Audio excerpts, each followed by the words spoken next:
الحمد لله رب العالمين والصلاة والسلام على أشرف الأنبياء والمرسلين وعلى آله وأصحابه أجمعين. اللهم رب اشرح لي صدري ويسر لي أمري واحلل عقدة من لساني يفقهوا قولي ولا حول ولا قوة إلا بالله العلي العظيم. اللهم لا سهل إلا ما جعلته سهلا وأنت تجعل الحزن إن شئت سهلا. ربي يسر ولا تعسر وأتمم بالخير. أما بعد. Ciri-ciri orang yang mencintai Nabi SAW. Muka surat 19. Sesungguhnya cinta kepada Nabi SAW mempunyai ciri-ciri tersendiri yang telah dijelaskan oleh para ulama. Bila seseorang itu cinta kepada Nabi, dia mesti ada punya ciri-ciri dan sifat-sifatnya sebagaimana yang disebut oleh para ulama. Contohnya orang yang beriman kepada Allah, dia ada ciri dan dia juga ada sifatnya. Sebagaimana yang Allah Subhanahu wa taala sebut dalam Al-Quran. Innamal mu'minuna alladhina idza dzukirallahu wajilat qulubuhum wa idza tuliyat 'alaihim ayatuhu zadatuhum imana wa 'ala rabbihim yatawakkalun. Hanya sahaja orang yang beriman kepada Allah Subhanahu wa taala, apabila disebut nama Allah, gemetar hatinya. Dia dengar orang sebut perkataan Allahu Akbar, dia pun gemetar hati kerana lantaran takut kepada Allah. Bukan dia sebut sendiri lagi, orang sebut dia dah rasa takut. Wa idza tuliyat 'alaihim ayatuh, bila dibaca ayat-ayat Quran kepadanya, maka bertambah iman. Bukan dia baca sendiri lagi, dia dengar orang baca pun dia bertambah iman. Apatah lagi kalau dia baca sendiri ayat-ayat Al-Quran. Jadi begitu juga ciri ataupun sifat orang yang mencintai Nabi, dia ada mempunyai ciri-ciri yang tertentu sebagaimana yang disebut oleh para ulama. Misalnya Qadhi Iyad. Misalnya kata Qadhi Iyad. Qadhi Iyad ni siapa dia? Seorang ulama besar yang berpegang dengan mazhab Maliki. Dia lahir pada tahun 476 Hijrah. Dia lahir pada tahun 476 Hijrah. Wafat pada tahun 544 Hijrah. Wafat pada tahun 544 Hijrah.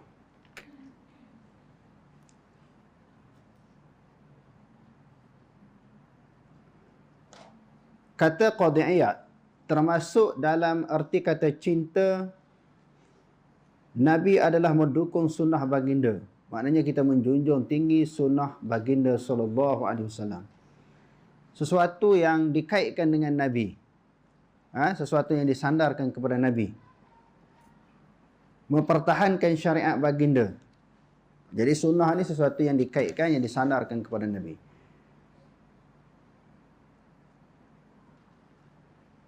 Di antara cirinya juga mempertahankan syariat baginda. Apa yang dibawa oleh Nabi SAW, kita perjuangkan, kita pertahankan tanpa mengubah sedikit pun. Tanpa mengubah sedikit pun daripada syariat yang dibawa oleh baginda. Dan bercita-cita untuk hidup bersama baginda agar berpeluang mengorbankan nyawa dan harta demi baginda. Cita-cita nak hidup bersama dengan Nabi. Tapi tak sempatlah kita. Sebab Nabi SAW telah wafat. Jadi cita-cita kita nak bersama dengan Nabi dalam syurga. Jadi untuk mencapai cita-cita tersebut, kena berusaha bersungguh-sungguh memperjuangkan syariat yang dibawa oleh Nabi. Sunnah yang diperjuangkan oleh Nabi. Sebab itu kita tidak boleh mendengar, tidak boleh melihat orang yang cuba pindah. Orang yang cuba ubah ajaran yang Nabi bawa. Kita tak boleh terima sebab tanda kita sayang kepada Nabi. Kita akan mempertahankan sunnah Nabi, perjuangan Nabi, syariat yang dibawa oleh Nabi. Kata Hafiz Ibn Hajar. Siapa pula Hafiz Ibn Hajar Al-Asqalani? Dia lahir pada tahun 773 Hijrah. Dia lahir pada tahun 773 Hijrah. Wafat pada tahun 852 Hijrah. Wafat pada tahun 852 Hijrah. Kalau tadi Qadhi Iyad, ulama besar yang berpegang dengan mazhab Maliki. Adapun Ibnu Hajar Al-Asqalani, ulama besar di dalam mazhab kita Asy-Syafi'i. Imam Nawawi rahimahullahu taala ketika membahaskan hukum-hukum fiqh, dia mengemukakan khilaf daripada kalangan ulama yang berada di dalam pelbagai mazhab. Contohnya kalau dia bahas di dalam Majmu' An-Nawawi ataupun Syarah Muslim, ketika dia mensyarahkan hadis-hadis Muslim, dia selalu sangat kita akan jumpa dia mengenengahkan, mengutarakan pendapat Qadhi Iyad. Walaupun dia sendiri berpegang teguh dengan mazhab Syafi'i. Tapi di dalam perbahasan dia mengemukakan sebahagian daripada pendapat yang berpegang daripada luar daripada mazhab Syafi'i. Jadi kalau Qadhi Iyad, ulama di dalam mazhab Maliki, adapun Ibnu Hajar Al-Asqalani, dia berpegang dengan mazhab Asy-Syafi'i. Di antara kitab yang dia karang adalah Fathul Bari, syarah kepada Sahih Bukhari. Ibnu Hajar kata, antara ciri-ciri cinta tersebut adalah sekiranya seseorang diberi dua pilihan. Sama ada kehilangan sesuatu yang berharga dalam hidupnya ataupun melihat wajah Nabi SAW, maka dia lebih memilih untuk melihat wajah baginda dan meninggalkan perkara yang berharga tadi. Kalau dibuat dua pilihan, antara melihat Nabi dengan kehilangan sesuatu yang bernilai berharga bagi dia, wang ringgit ke, harta benda, anak isteri dia, suami dia. Kalau Allah Ta'ala bagi dua pilihan, contohnya malam ni bermimpi Nabi dengan kematian suami, nak pilih yang mana? Malam ni Allah Ta'ala takdirkan bermimpi Nabi dengan kehilangan isteri, nak pilih yang mana? Tuan-tuan pilih yang mana, tuan-tuan? Kalau Allah Ta'ala kata, malam ni isteri tuan-tuan mati, tetapi gantinya melihat wajah Nabi di dalam mimpi. Malam ni suami semua meninggal dunia, diganti oleh Allah melihat wajah Nabi. Tuan-tuan pilih yang mana? Saya nak tanya tuan-tuan bagi satu jawapannya. Tak berani bagi tak? Maknanya mati isteri. Doa malam ni betul-betul, ya Allah Tuhanku, andai kata kau memberi dua pilihan kepada aku, sama ada mati isteri aku ataupun suami aku, dengan melihat wajah Nabi, aku nak lihat lagi wajah Nabi dalam mimpi. Doa bulan Ramadan ni Allah Ta'ala makbul. Tuan-tuan berani tak doa macam tu? Seorang tak berani nak jawab. Berani tak mimpi? Berani tak doa macam tu? Samrah. Doa punya doa. Makbul doa bulan Ramadan ini, isteri mati ataupun suami mati, tak dapat melihat wajah Nabi dalam mimpi. Rasa menyesal. Bila menyesal tak sayang lagi kepada Nabi. Allah Ta'ala tak bagi mimpi. Tapi yang kita doa, isteri kita pun ataupun suami kita mati malam ni. Tiba-tiba mimpi pun tak hadir di dalam tidur kita.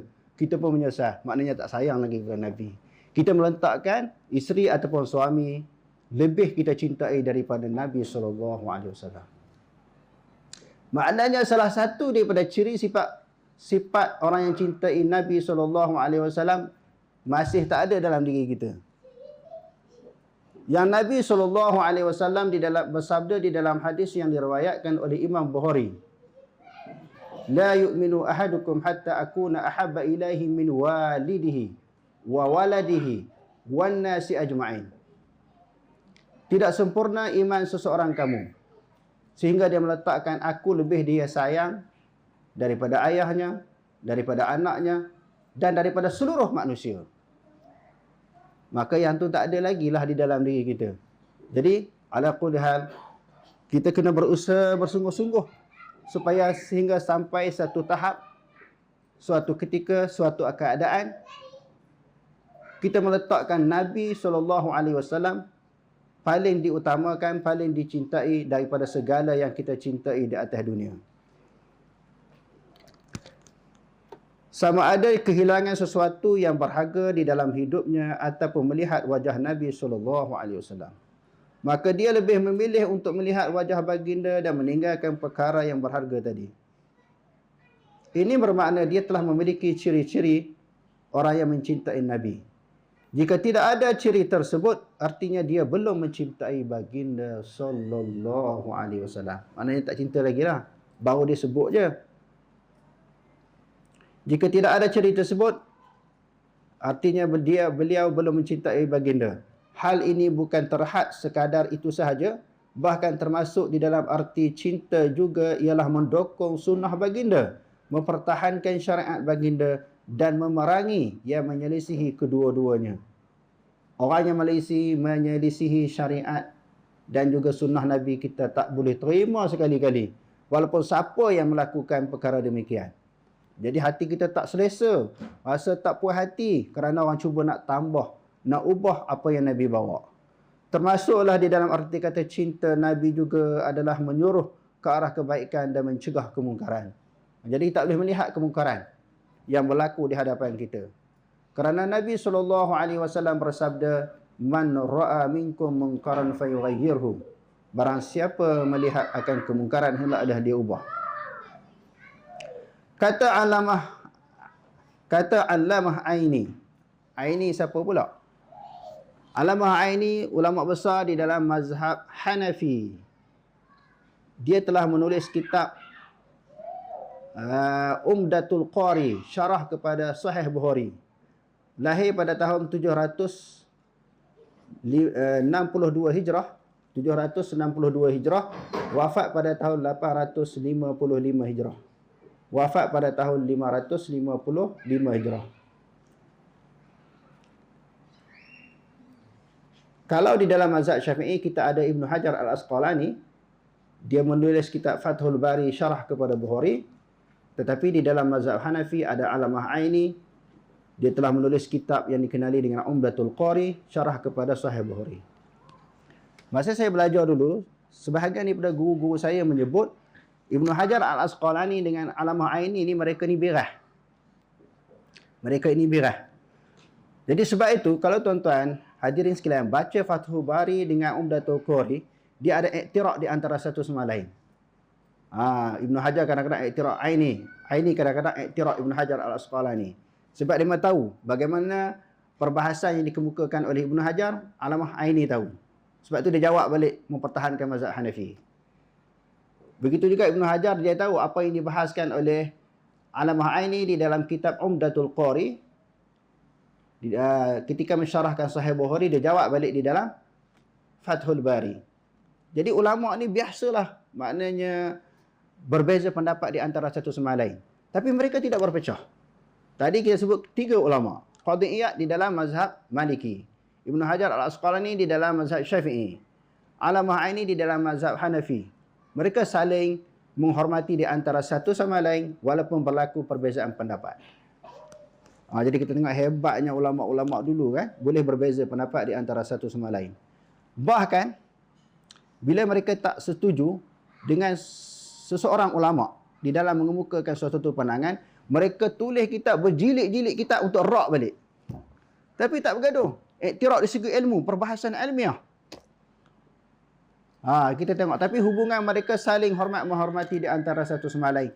Saling berguru di antara satu sama lain. Ulama-ulama Syafi'i ada yang berguru dengan ulama yang bermazhab Hanafi. Begitu juga sebaliknya. Ulama Maliki pun sama. Masing-masing berguru di antara satu sama lain. Walaupun berbeza mazhab. Jadi cuma malangnya mutaakhir ini apabila berlaku perbezaan, kita sampai bukan ikhtilaf tetapi tafarruq, kita berpecah. Bukan ikhtilaf yang membawa kepada tafarruq. Kata Allamah Aini, ketahuilah bahawa cinta kepada Nabi SAW bermaksud kemahuan untuk mentaati serta meninggalkan perbuatan yang menyelisihi baginda.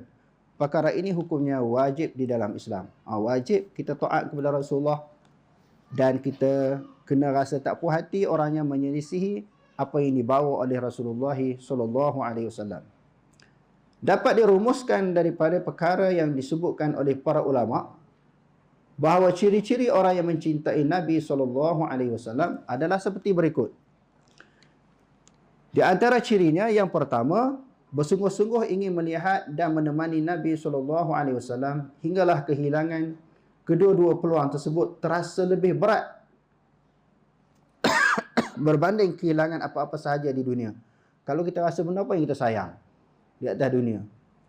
Hilang benda yang kita sayang itu lebih ringan nak dibandingkan dengan kita tidak sempat bertemu dengan Nabi ataupun melihat Nabi.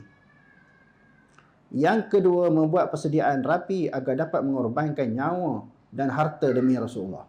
Ni sanggup tak sanggup kita?